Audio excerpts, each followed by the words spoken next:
Oke, jadi mari kita coba bahas lagi mengenai serialnya dari Classroom of the Elite. Dan kali ini tuh sendiri masih mengenai isi dari volume kedua pada tahun ketiganya. Spoiler ya, tentu aja video kali ini tuh sendiri bakalan jadi video spoiler. Jadi jika kalian itu tidak keberatan, yuk mari kita coba lanjutkan. Nah, jadi pada video kali ini POV masih dari karakter Horikita Suzune. Akhirnya, kami sampai di kamarnya Koenji. Dan tanpa ragu, Sudo melangkah maju sambil mengambil inisiatif, lalu mengetuk pintu kamarnya dengan cukup keras. Namun sayangnya, tidak ada jawaban dari dalam. Dia belum pulang sepertinya, gumam Horikita dengan pelan. Ya, kupikir di jam segini dia pasti sudah ada di kamarnya. Mungkin aku terlalu berharap. Mana aku tahu, ucap Sudo sambil mengerutu.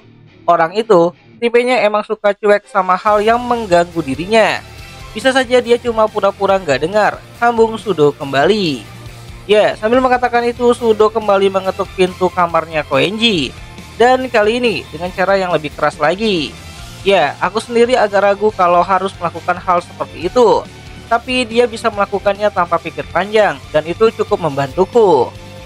Nah, singkat cerita, setelah beberapa saat kemudian, setelah ketukan keras bergema di lorong yang sepi, pintu kamarnya Koenji tersebut akhirnya terbuka secara pelan. "Yo, Koenji, aku tahu kamu ada di dalam," kata Sudo dengan senyum menyeringai. "Oh, rupanya hanya teman sekelas," jawab Koenji dengan gaya khasnya yang berlebihan. "Kupikir siapa tadi yang begitu ribut di depan kamar orang lain," sambung Koenji kembali. "Maaf mengganggumu di larut malam begini," kata Horikita sambil maju selangkah. "Aku cuma mau minta sedikit bantuanmu," sambung Horikita kembali. "Kalau mau bikin janji bukankah lebih gampang kalau lewat telepon saja?" jawab Koenji dengan nada sombong seperti biasanya.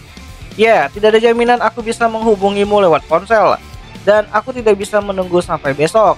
Lagi pula, aku pikir kau tidak akan mendengarkan kalau aku tidak bicara langsung. Terlebih ini tentang ujian khusus," ucap Horikita. "Hah, jadi itu alasannya? Masih berharap?" "Horikita Girls," ucap Koenji, yang sorot matanya terlihat seperti ejekan. "Kupikir obrolan singkat kita tadi sudah cukup untuk membuatmu sadar akan posisimu," jelas Koenji kembali. "Kau tidak harus ikut diskusi dan juga tidak harus menanggung beban kelas sendirian. Tapi bagaimana kalau permintaan ini justru bisa menguntungkan secara pribadi untukmu? Bukankah itu patut untuk didengarkan?" ucap Horikita dengan suara tenang tapi tetap dengan tegas. "Kalau kau mau mendengarkannya terlebih dahulu, aku jamin ini bukan kesepakatan yang merugikan untukmu," sambung Horikita kembali. "Aku memang tidak suka harus terus-terusan mengiming-iming dia seperti ini, tapi tentu saja aku tidak bisa mengatakannya secara langsung." Kalau begitu baiklah, aku akan mendengarkannya sedikit," ucap Koenji. Dan sebelum kami sempat menjawab, dia langsung membuka pintu kamarnya lebar-lebar. "Kalau kita bicara di luar, suara kita bisa saja terdengar oleh orang lain kan?" tambah Koenji, yang seakan sudah paham isi pembicaraan kami dari kata ujian khusus tadi. Dan tanpa ragu, dia mempersilahkan kami masuk ke dalam kamarnya. "Aku nggak nyangka bakalan masuk ke kamarmu," gumam Sudo setengah tidak percaya. "Huhuhu, bergembiralah, Red Hair Kun," kata Koenji sambil tertawa lebay. "Kau adalah pria pertama yang pernah menginjakkan kakimu di kamarku," sambung Koenji kembali. "Aku sama sekali nggak senang dengan itu," saut Sudo dengan wajah meringis. Bahkan dia sempat berpura-pura mau muntah. Lalu dengan gaya serius yang agak berlebihan, dia menyilangkan tangan dan berdiri setengah langkah di depanku, seolah ingin mengambil alih posisi negosiator. "Baiklah, coba jelaskan. Aku anggap ini sesuatu yang bakalan menguntungkan untukku," ucap Koenji dengan nada dingin. "Ya," jawab Horikita dengan tenang. "Mulai besok aku ingin kau datang ke sekolah seperti seharusnya. Jangan bolos, jangan telat, dan jangan asal bicara yang gak terlalu penting di kelas," ucap Horikita. Di mana alis Koenji sedikit bergerak tapi aku tetap melanjutkannya. "Selain itu, perbaiki sikapmu di dalam kelas. Hentikan kebiasaan tanganmu yang suka bergerak gak jelas. Dan berhenti bikin masalah di tempat-tempat seperti kayak mall hanya untuk 1 minggu ini saja," ucap Horikita. "Tentu saja, semua ini cuma permintaan. Tapi aku tahu benar permintaan seperti ini tidak akan cukup untuk membuat orang seperti Koenji mau menurut. Dia tidak akan pernah setuju hanya karena niat baik. Karena itulah aku langsung masuk ke bagian yang paling penting, bagian yang bisa menguntungkan untuk dirinya. Sama seperti teman sekelasmu yang lain, kalau kau bisa melewati 1 minggu penuh tanpa bikin masalah, aku akan memberimu 200 private point, ucap Horikita. Ya, itu sama saja seperti memberikan hampir 200.000 yen hanya untuk berperilaku baik selama 7 hari. Dan tak bisa dipungkiri, imbalan itu memang sangat besar. Dimana Sudo langsung melirikku dengan wajah yang jelas-jelas berkata, bukankah itu terlalu banyak? Tapi kalau lebih sedikit dari itu, Koenji pasti tidak akan tergoyahkan. Dia butuh imbalan yang benar-benar terasa untuk dirinya. Bahkan kalau dia masih mengeluh kurang, aku sudah siap untuk menaikkan tawarannya sampai ke 300.000 private point. Jadi Horikita Girls, percaya kalau ujian ini sebenarnya adalah inti untuk menguji kedisiplinan kita? Tanya Koenji sambil tersenyum dengan nada dramatis. Ya, jawab Horikita dengan tegas dan tanpa ragu. Wah, kebetulan sekali, aku juga sampai pada kesimpulan yang sama, jawab Koenji. Itu kebetulan yang luar biasa, ucap Horikita sambil menyipitkan matanya. Jadi, boleh kau ceritakan bagaimana kau sampai pada kesimpulan itu? Tanya Horikita kembali. Mungkin sama sepertimu. Semua itu dari sikap para guru, ucap Koenji. Ya, berbeda denganku yang baru menyadari beberapa saat yang lalu, namun Koenji sudah melihatnya sejak jauh lebih awal. Aku sempat ingin bertanya lebih jauh, tapi aku menahan diri. Namun, lanjut Koenji, ujian ini penuh kejutan. Kalau dilihat sekarang, kemungkinan sekitar 70% ujian ini memang direncanakan untuk menguji kedisiplinan kita. Ucap Koenji sambil tersenyum licik. Meski begitu, kalau ternyata ujian ini sama sekali tidak ada hubungannya, atau kalian kalah karena hal yang tidak ada hubungannya denganku, aku tetap ingin kau membayar penuh jumlah private point yang kau janjikan itu. Apa kau terima syarat itu? Tanya Koenji. Apa? Itu konyol banget, ucap Sudo yang tak terima. Ya, tidak ada yang lebih mahal daripada sesuatu yang terlihat gratis, jawab Koenji dengan santai. Kalau kau tidak bisa terima syarat itu, sayangnya aku tidak akan bisa membantumu sama sekali, ucap Koenji kepada Horikita. Aku sudah menduga kau akan mengatakan hal tersebut, jawab Horikita dengan tenang. Aku mau menerima syaratmu, tapi aku juga mengharapkan kau tidak melakukan hal apapun yang bisa menyebabkan bahkan 1 poin pun hilang dari kelas, tegas Horikita. Ya, tawa licik keluar dari mulutnya Koenji. Kalau begitu kita punya kesepakatan. Selama 1 minggu ke depan, aku akan menjual kedisiplinanku dengan harga 500 poin pribadi, ucap Koenji sambil meningkatkan jumlah tawarannya. Itu harga yang sangat tinggi, aku bakal sulit percaya kalau kau serius menawar sebesar itu, ucap Horikita. Ini aku sudah lumayan murah hati loh, kata Koenji sambil tersenyum lebar. Tidak bisa bercermin dengan kaca kecil di kelas untuk memeriksa poni rambutku, itu siksaan bagi seorang seperti aku yang hidup demi keindahan. Lagi pula, aku bukan tipe orang yang suka berputar-putar soal maksud masing-masing. Aku lebih suka menyelesaikan kesepakatannya dalam sekali jalan, ucap Koenji yang menolak negosiasi lebih lama. Dimana ucapan singkatnya itu sudah cukup untuk membuat semuanya menjadi jelas. Dia tahu persis kalau aku tidak membatasi tawaran di angka 200.000 poin. Sama seperti waktu sepulang sekolah tadi, dia tidak pernah melewatkan kesempatan untuk menusuk di titik yang paling lemah. Ini sudah kebangetan. Kamu pikir cuman karena kamu pegang kendali, kamu bisa seenaknya bikin permintaan gila kayak gini, ucap Sudo. Ya, aku segera menahan Sudo yang terlihat hendak maju untuk menyerang Koenji, lalu aku memotong kalimatnya. Aku percaya kau juga paham. Memaksakan logika egois pada orang lain itu sama sekali gak masuk akal kan? Tanya Horikita. Tentu saja, jawab Koenji sambil menghela nafas secara berlebihan. Meskipun begitu, harus kuakui pemandangan indah saat kaki panjangku yang biasanya terletak di atas meja akan hilang mulai besok. Benar-benar sebuah tragedi, tapi itu tidak bisa kuhindari, sambung Koenji kembali.